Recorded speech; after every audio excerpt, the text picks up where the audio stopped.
Dear brothers and sisters, there are some illnesses that don't immediately knock people down, but silently erode their vitality, day by day, hour by hour. Susan, a 50-year-old woman once full of energy, once a pillar for her family and community. But then chronic anemia arrived, forcing her to live with prolonged exhaustion, pale skin, colorless lips, and persistent dizziness. Sometimes, just getting out of bed was a battle. Yet the miracle wasn't that she was cured. No. The true magic lay in her attitude, in a certain strength that kept her standing, every single day. And today, I, Father Johnny, would like to tell you that story.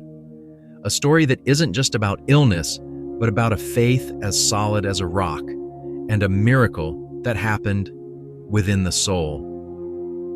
Susan, at 50, was the image of a gentle but incredibly resilient woman. Her lustrous brown hair was often neatly tied back, and though her face bore the marks of time, a soft smile always graced her lips.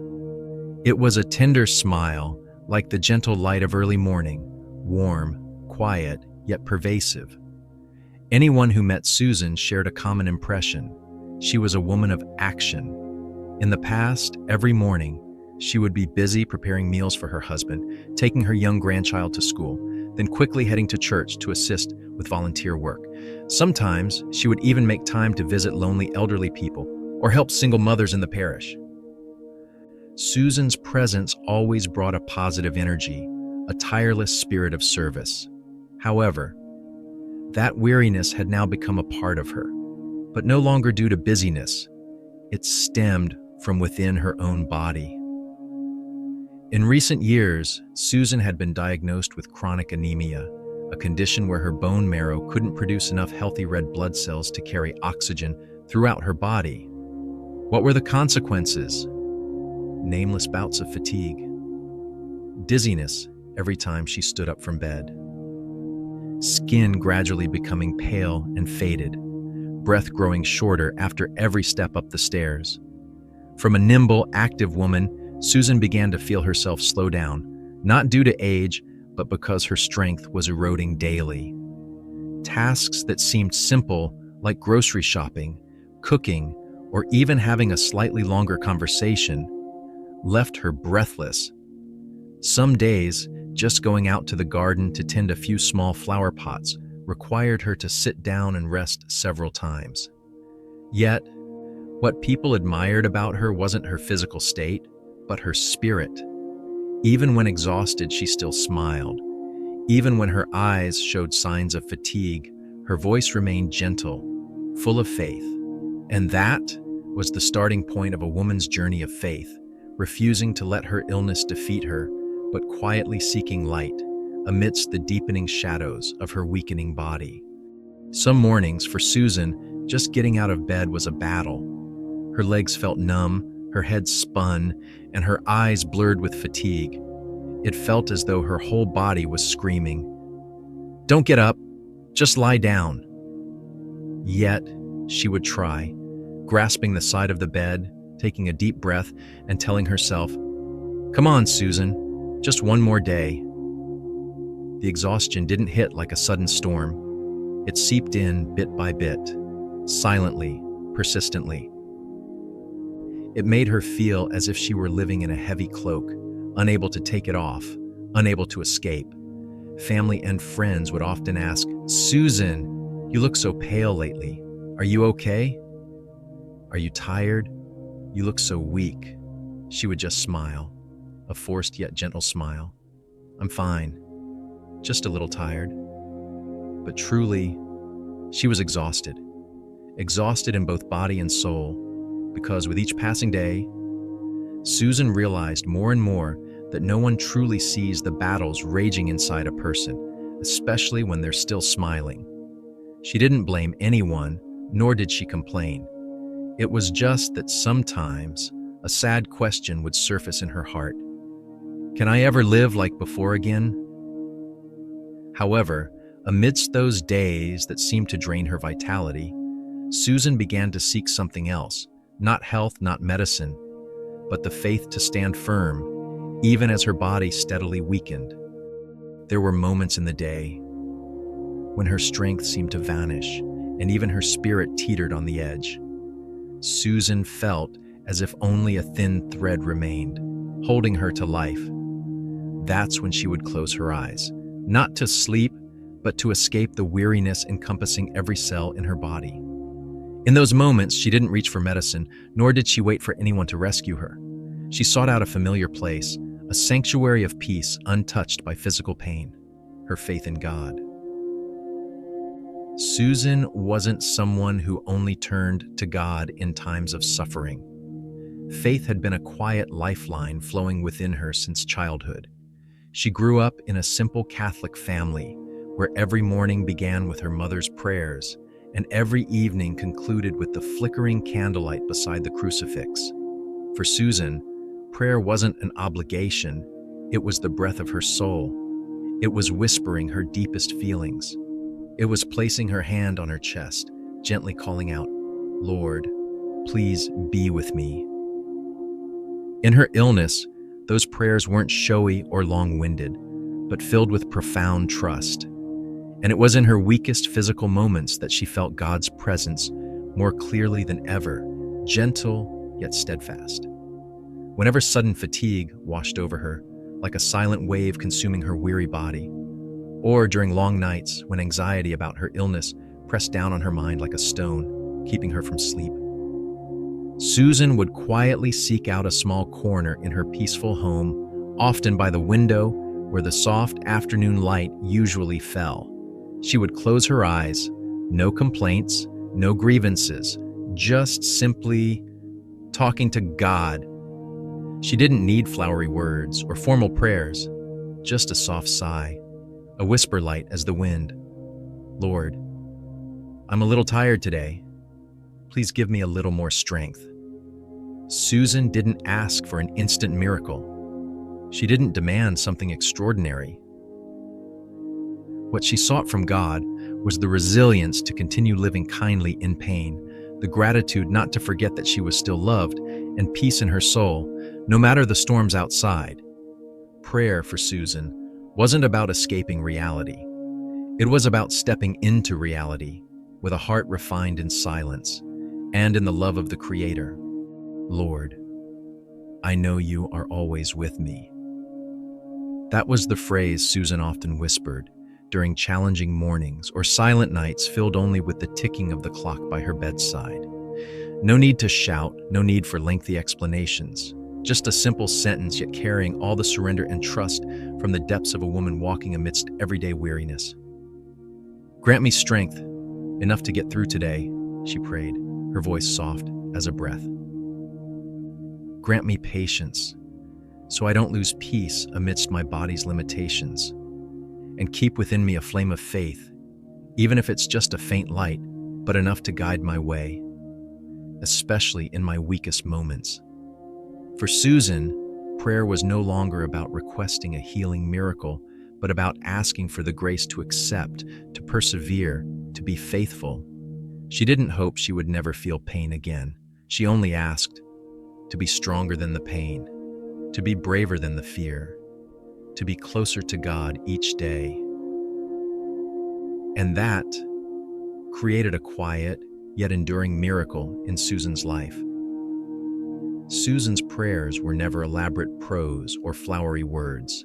They were simple, unadorned, yet filled with absolute sincerity, as if she were opening the door of her heart wide to converse with the one who loved her unconditionally.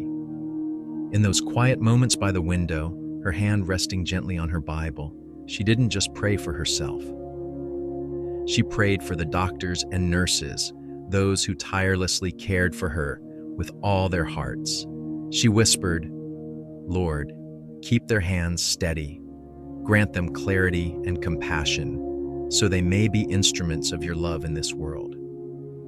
She prayed for her family, the loved ones always by her side, wiping away sweat, encouraging her with their eyes, and loving her unconditionally.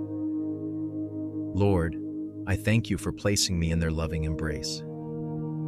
Grant them strength and joy, for they bear a part of my burden without a single complaint. And perhaps most touching were the prayers she offered for those she had never met, the patients in hospital corridors, those suffering somewhere in the world, silently and alone. Let them feel that they are not alone. Grant them a little light, just as I have received, in their darkest days. Because for Susan, faith didn't stop at praying for herself. It was about opening her heart to embrace the suffering of all humanity. There was a time when Susan's anemia became so severe that she had to be rushed to the hospital for an emergency blood transfusion. She lay quietly in the hospital bed, the cold, white fluorescent lights above making the room feel even emptier. A tube connected to her arm, and each drop of blood slowly dripped into her weakened body, as if life itself was being slowly, gradually infused back into her. She felt weak, not just physically, but spiritually.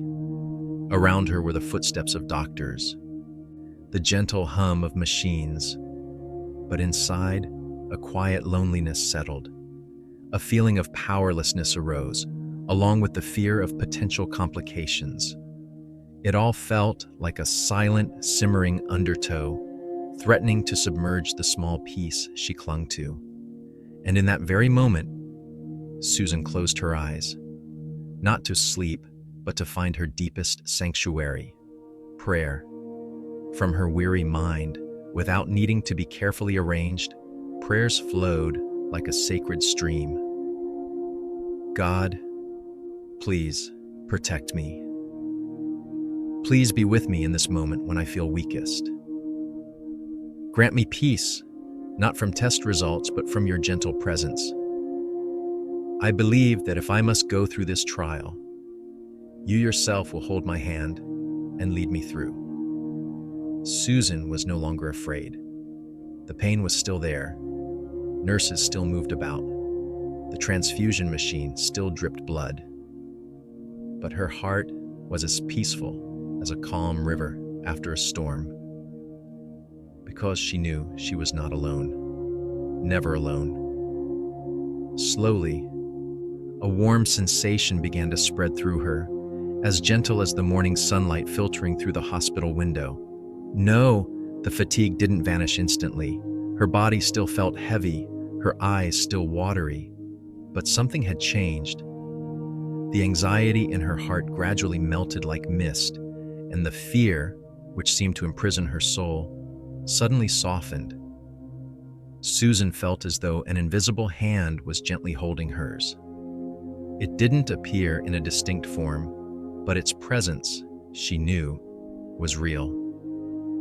A silent yet clear strength, like cool water flowing through a barren desert. She was no longer alone in her hospital bed. She was being embraced by the invisible arms of love, of a being who always listened, always stayed. Susan believed that God himself was present with her. No words needed, no spectacular miracle required. Just a deeply silent comfort, enough to uplift a soul on the verge of breaking. In that moment she understood. Sometimes, a miracle doesn't come to heal instantly.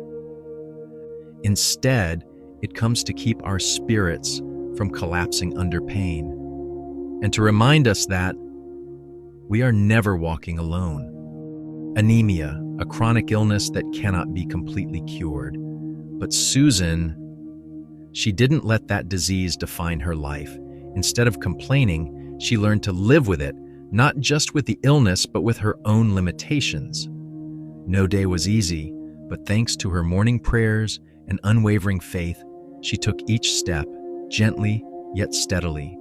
Her faith in God taught her to accept what couldn't be changed. Instead of counting her losses, she began to see value in every small thing.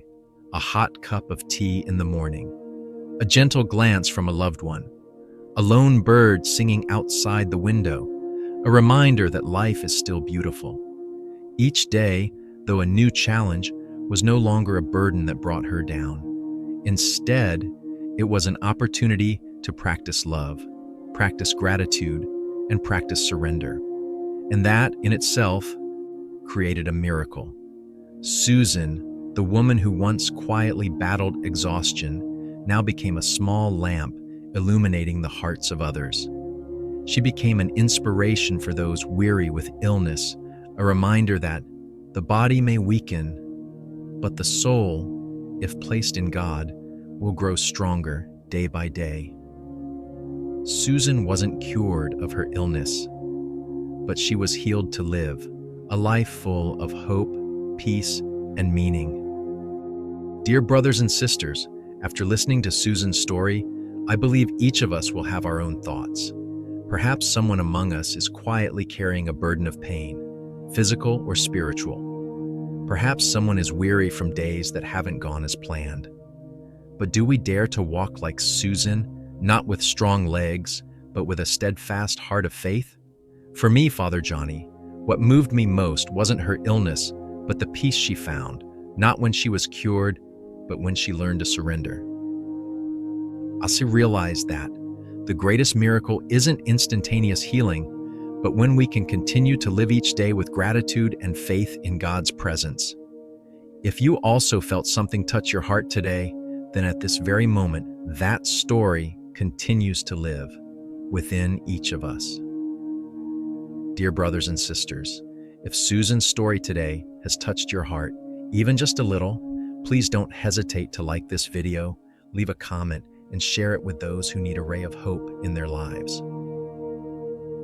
And if you wish to continue joining Father Johnny on this journey of sharing daily stories of faith, hope, and miracles, please subscribe to the channel and turn on notifications so we don't miss what God is doing in our everyday lives.